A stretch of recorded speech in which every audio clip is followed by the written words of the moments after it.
When dealing with lovers and their quarrels, crimes of passion are the ones that come to mind. A scorned lover who shoots her husband in rage upon finding him in bed with another woman. A pained boyfriend who chokes the life out of his partner when he finds texts of her planning to break up with him. But then there are the truly manipulative and despicable crimes of passion, the ones fueled by jealousy and possessiveness. This is a tragic story of Linda Riss. Linda Riss was born in the Bronx, New York on February 23rd, 1937. A few years after her birth, her parents divorced and she was sent to her aunt to be raised. However, this was short-lived as her aunt could no longer take care of her, so she moved to her grandmother's. As she grew into herself, she kept herself immaculately dressed and perfect. At 23, Linda was a secretary at the air conditioning dealership. Also at the age of 23, Linda met Burt Pugach. The first meeting was a chance one, with her walking down the street and catching his eye as he drove past. He stopped his car to talk to her, and she gave him her number to get rid of him, not really thinking they were compatible.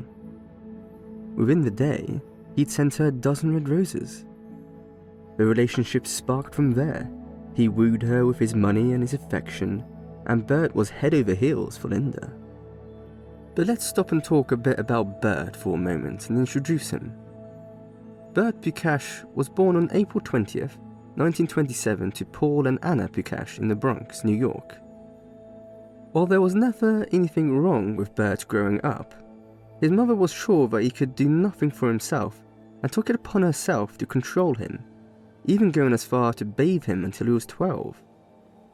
Beat and controlled by his mother, he would often find comfort with his father, but shortly before his bar mitzvah, his father left the family and Burt behind. Still, Burt went on to graduate from high school and then move on to a law degree where he became a lawyer at his shared firm, Whites and Pugach. After only a few years, he was an affluent man who readily spent his money on anything that piqued his interest, from cars and private jets to investing in clubs. During this time and throughout it, Burt was already married to Francine with a daughter, Karen. Still, this didn't stop Burt from cheating on his wife. When Linda found out, she was furious, but he produced divorce papers the next day. Not trusting him, Linda went along with it, waiting to hear back over whether or not the papers were real. After several weeks of waiting, it was confirmed that they were fake, and Linda broke up with him. Soon after, Linda quit her job and restarted her life. She met Larry Schwartz, and the pair were immediately drawn to each other. A while later, the pair made it official, and they were engaged on May 24th, 1959. Burt was enraged and started harassing the pair, showing up at Linda's house and threatening her. "If I can't have you, no one else will. And when I get finished with you, no one else will want you." While Linda tried to report him to the police, they did nothing. And in June of 1959, Linda was attacked. Opening the door for who she thought was a delivery man, Linda was assaulted by a man throwing a cup of lye in her face. The acid quickly burned through her skin, and she was rushed to hospital. She spent months in the hospital recovering, and during that time, she and Larry broke up. She knew this wasn't the life he expected, and she was worried he might be the next one to be hurt. Larry stood by her in hospital, but they did separate. Burt was soon connected to the three men who carried out the attack, and he admitted to hiring them. Quote, "I asked one guy to find someone who could beat her up, to try and get her back. I didn't ask anybody to throw lye at her." There were two trials connected to the attack, both high profile as the public came to learn of the ghastly details. Burt was declared insane 3 separate times, but he asked for that verdict to be removed each time. Many of these insanity diagnoses came from his obsessive attitude towards Linda. This included one particular time when he removed the lenses from his glasses in court and used them to slit his wrists. He wasn't seriously hurt, but it was a bid to win Linda back. Despite his pleas of innocence, he was convicted and sentenced to 15 to 30 years. The case was eventually appealed, but it failed. When he was up for parole after 14 years in jail, Linda protested, but in the end, Burt won and was released.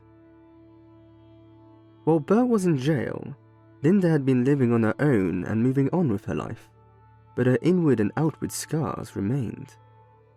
She wore dark glasses the rest of her life after a traumatizing experience where she trusted a suitor of hers enough to show him her scars, which resulted in him breaking up with her. By the time he was released, Francine and he had divorced. He immediately used the high-profile nature of the case to get spots on television shows. During these spots, he would plead for Linda to come back to him and take him back. With pressure from Burt on the TV shows, and Linda's self-esteem being incredibly low from her previous suitor, Linda took Burt back. Mr. Cloras, the filmmaker behind the documentary Crazy Love, which documents in detail the lives of a couple, calls Linda a sheltered, naive young girl. He believed that she was so young and so broken down by the attack that it made her easy prey. A lot of her self-esteem was built around her looks, and when she felt like those were stripped away, she went back to where she thought was the only place she'd ever find love: Burt. This time, however, the gifts he showered her with weren't roses and nights out. They were promises to love her despite her scars. While the couple lived out the rest of their days together and remained married for the rest of their lives, it's up to debate whether they really loved each other. Was Linda more than an obsession for Burt? An object to own?